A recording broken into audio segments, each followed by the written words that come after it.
बिस्मिल्लाहिर्रहमानिर्रहीम। अस्सलाम वालेकुम व्यूअर्स, पाक जॉब्स एंड इन्फो की इस वीडियो में आपको वेलकम करते हैं। व्यूअर, आज की इस नई वीडियो में मैं आपको जेल पुलिस पंजाब में इंटरव्यू के बाद जो आपके अगले मराहल है इन पर मैं आपको डिटेल इन्फॉर्मेशन प्रोवाइड करने वाला हूं।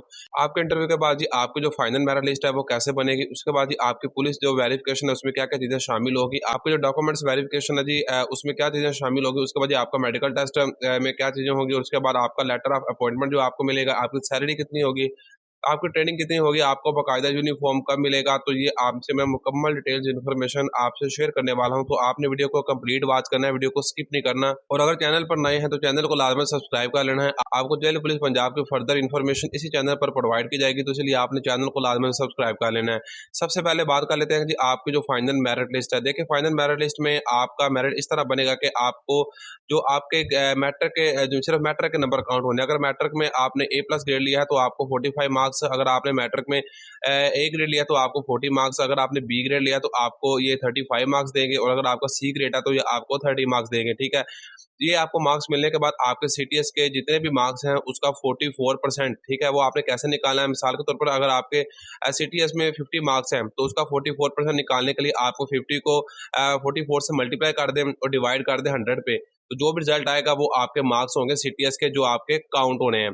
इसी तरह आपका 15 मार्क्स का इंटरव्यू का, अगर आप 15 में से 10 लेते हैं, 12 लेते हैं, 13 लेते हैं, वो आपके इसमें काउंट हो जाएंगे।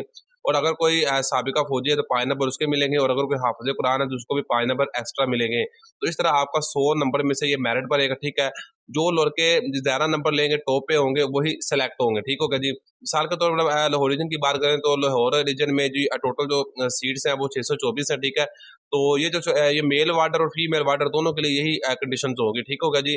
तो अब ये जो लड़कों की सीट्स हैं वहाँ पर वो तकरीबन 616 सीट्स हैं। ठीक है, तो 616 जो लाहौर रीजन में जो 616 उम्मीदवार जो ऊपर आएंगे, जो ज़्यादा मार्क्स लेंगे, वही सेलेक्ट हो जाएंगे। ठीक है, तो उसके बाद बात कर लेते हैं कि जी आपकी जो पुलिस वेरिफिकेशन है उसमें क्या चीज़ें शामिल होती है। देखिए, इस बार आपकी पुलिस वेरिफिकेशन होने का भी चांस है। पुलिस वेरिफिकेशन में आपका जो मुतलका थाना होता है वहाँ से आपने एक वेरिफिकेशन करवानी होती है। ठीक है, जिसमें ये देखा जाता है कि इसके खिलाफ कोई एफआईआर या कोई क्रिमिनल रिकॉर्ड तो मौजूद नहीं है। ठीक होगा जी। अच्छा, इसमें डिपार्टमेंट की मर्जी होती है, बाज़ औक़ात एफआईआर मामूली नौयत की होती है। मिसाल के तौर पर फॉर एग्जांपल आपका दोस्तों के साथ कोई छोटा-मोटा झगड़ा हो गया था जिसकी वज़ह से एक दोस्त ने आप पर एफआईआर करवा दी है।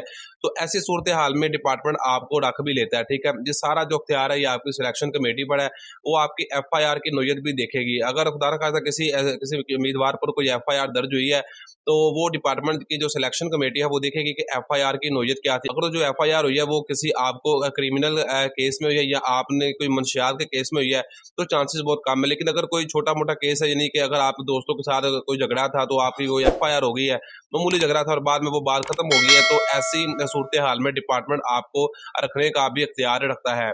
उसके बाद ये आपकी डॉक्यूमेंट्स वेरिफिकेशन, जी बिल्कुल आपकी डॉक्यूमेंट्स वेरिफिकेशन होगी। उसके बाद डॉक्यूमेंट्स वेरिफिकेशन में जी आपने क्या करना था, जो भी आपका मुतलका बोर्ड है, आपने लाहौर बोर्ड से, गुजरांवाला बोर्ड से, भावलपुर, फैसलाबाद, जिस बोर्ड से भी आपने मैट्रिक या इंटर जितने भी आपने डॉक्यूमेंट्स जमा करवाए हैं, अगर आपने मैट्रिक के डॉक्यूमेंट जमा करवाए हैं तो आप मैट्रिक की वेरिफिकेशन करवाएंगे। ठीक है, ये वेरिफिकेशन की फीस भी होती है जो आपने पे करना होती है।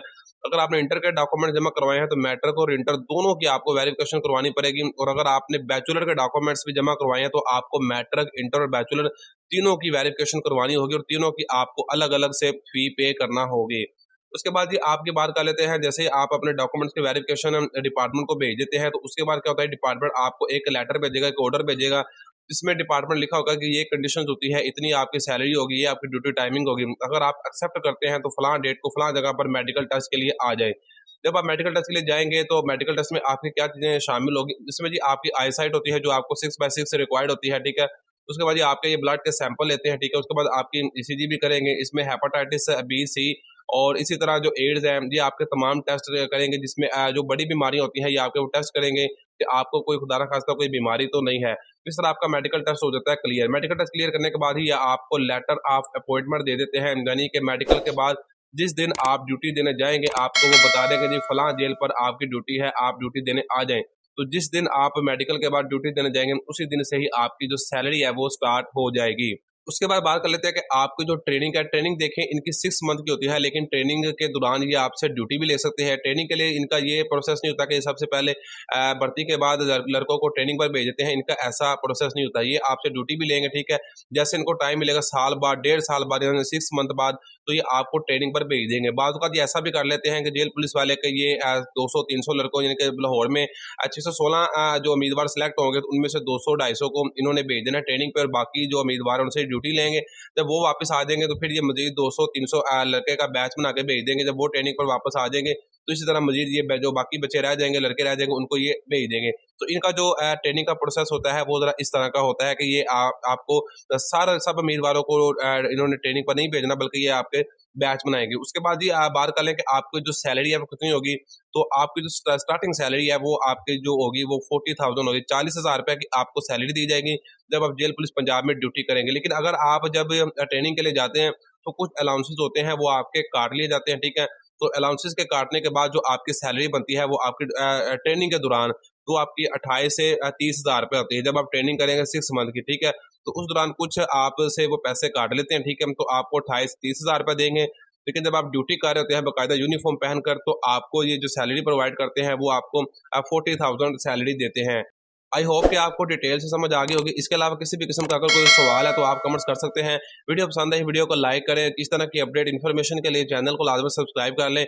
मिलते हैं जी इसी तरह जेल पुलिस पंजाब के रिलेटेड एक न्यू वीडियो में, तब तक के लिए इजाज़त दें। अल्लाह हाफ़िज़।